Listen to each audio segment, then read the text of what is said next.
Freelancing with Sonny after my good friend Zippy Pinhead went outside and burst into flames, had a smoke. Now he's back. Not saying you're flaming, but you're pretty smoking. Anyway, Zippy, tell us about your new project, Rampage. Playing with Randy again. Randy Rampage, here we go again. Yeah, with Dwayne Chaos and Timmy from 22nd Century, my boys that I've been playing with for years now.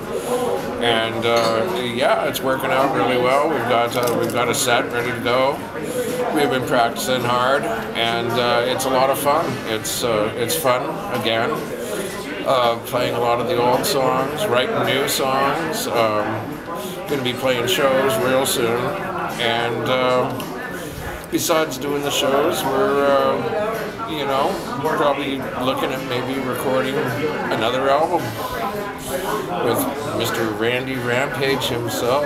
Yeah, it's fun to play with Randy. Randy is a total professional. Yeah. And he's been doing it forever. He's been doing it as long as I have, and we've seen our fair share of North America, that's for sure, and he's seen the world. So it's fun to play with Randy, and Randy knows what's going on. So we're all on the same page for this project. Awesome, and you guys are good friends, and that it's heartwarming to see old buddies getting together. Yeah, well, I mean, we've been friends for, like I said, forever, since we were kids. So it's pretty well only natural. Plus, I'm still alive, and I still know how to play a lot of those old songs.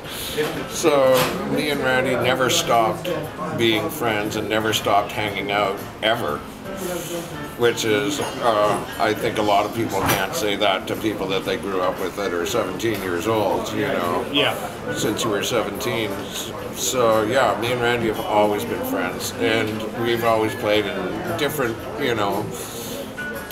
little, first it was fuck bands, and like the amazing Sergeant Nick Penis and the Brass Ball Battalion was the first band that me and Randy were ever in. And Biscuits was the guitar player, and Brad Kent was the bass player, and I was the drummer, and Randy was the singer, and that was the first time Randy was a lead singer too. So yeah, from Sergeant Nick Penis and the Brass Ball Battalion, and then Brad and Randy and I were the Sick Ones, and first we were the Cheeseheads, and we played in San Francisco as the Cheeseheads, and then went from the Cheeseheads to the Sick Ones, and yeah, and then Brad and Randy started a bunch of different bands. Well, Brad was in the Avengers in San Francisco, so Randy came down after he had stopped playing with DOA for a while and went down to San Francisco and played with Brad for a while, and then they went to LA, and they had a band called the 45s, and that came up here for a while, and I think they had Carla Mad Dog on drums. That was a long time ago, yeah. But yeah, I've been playing with Randy forever. It's still going strong. It's still going strong. I saw the Sick Ones on that very stage right here at the Fairview Pub last year for a very special occasion. My 50th birthday, yeah, it was fun. Brad and it was around this time of year. Yeah, it was September of last year. Okay. And had my 50th here, yeah. Because I mean, this is one of my favorite bars in town, guaranteed. Love the staff, love the bar, love everything about this place. So yeah, lots of love for the Fairview. Anyone who's ever seen the Lemmy documentary, you'll find Lemmy at the Roxy or at the Rainbow. The Rainbow, I party with Lemmy at the Rainbow. Well, you come to the Fairview in Vancouver. You meet Zippy Pinhead. When I went to the Rainbow in LA, I met Lemmy, and how was that? We drank scotch, and he dragged me into the. We had met when I was in the Dills, and he dragged me into the VIP lounge of the Rainbow, and we drank scotch until about 4 o'clock in the morning, which was pretty fun.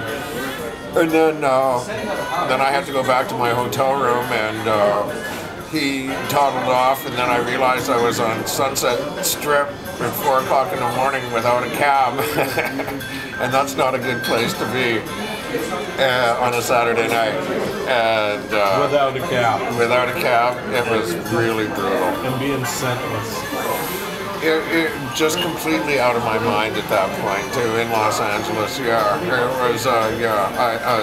Some cab driver took pity on me at one point or another. Knew that I wasn't from around there and gave me a ride back to my hotel, which was pretty good. But that was my Lemmy night for sure. Great guy. What year was that? This was about 5 years ago. Wow. Yeah. Pretty recent. Not bad, not bad, yeah. Went down there and hung out with my friend Ross the Boss from San Diego. Ross the Boss. And he was the road manager,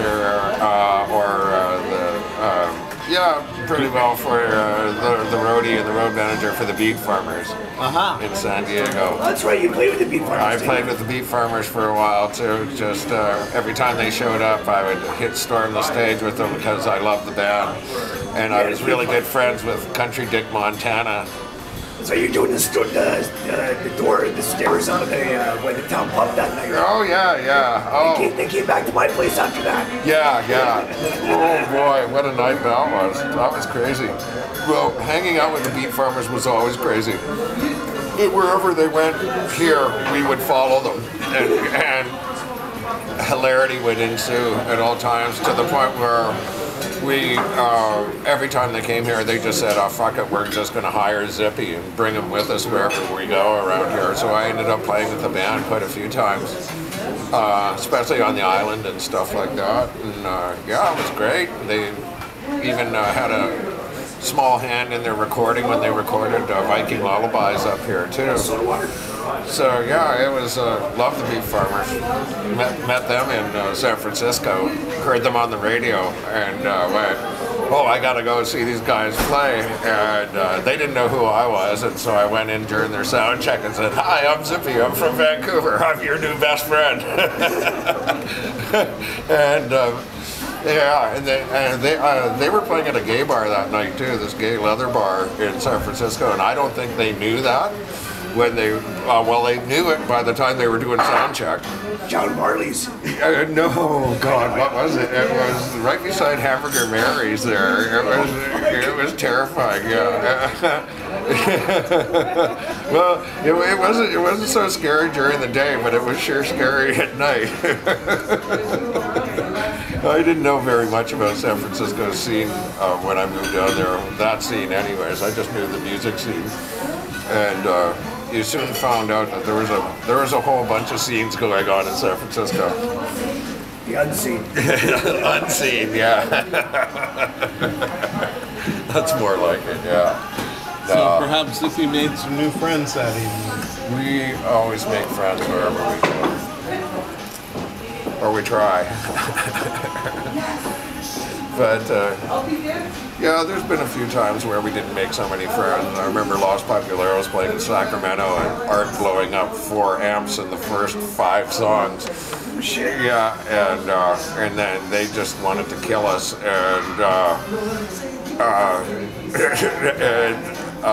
right as they were about to kick us off the stage, Tony Bardak turned around and jumped on this table behind us, and we were backing up a band from Japan called the Plastics, and Tony jumped on this table and it was covered up, and it actually had all the Plastics gear on the table, and it was all keyboard gear and stuff like that, and it went crashing down to the ground while we were playing.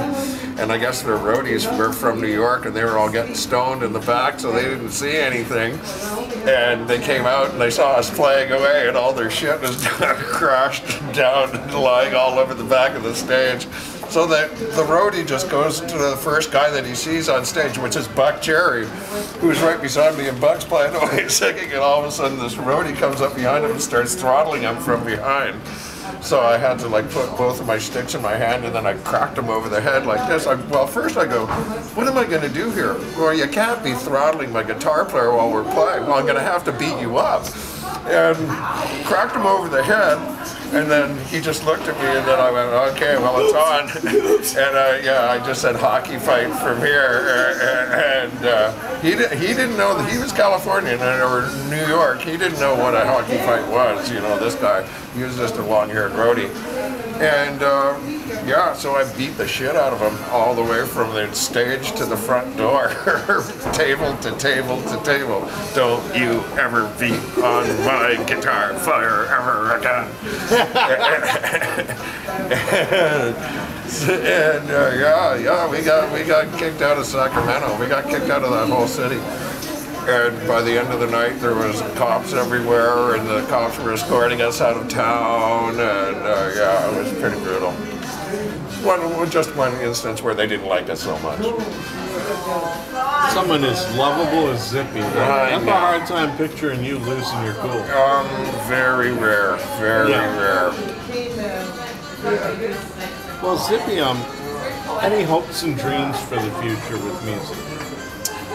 Oh gosh, you know, I've done so many things. You know, already. I think anything else that comes up these days is a bonus. Yeah. For me. I know, you know, I'm not after the brass ring anymore, and I've got everything that I need. You know, I'm a happy homeowner in Kitsilano, and I got you know, a great job and a great wife and a great house, and yeah, I couldn't ask for much more. You know, got great friends and surround myself with, you know, nothing but positive. And I think if you do that, that's all that's going to happen. Is you're just going to end up on the better side of the coin. Cheers to that. Cheers. In closing, this is Freelancing with Sonny. And Zippy. Zippy Pinhead. Thank you very much. Cheers. Thank you very much. Next time. Cha-ching.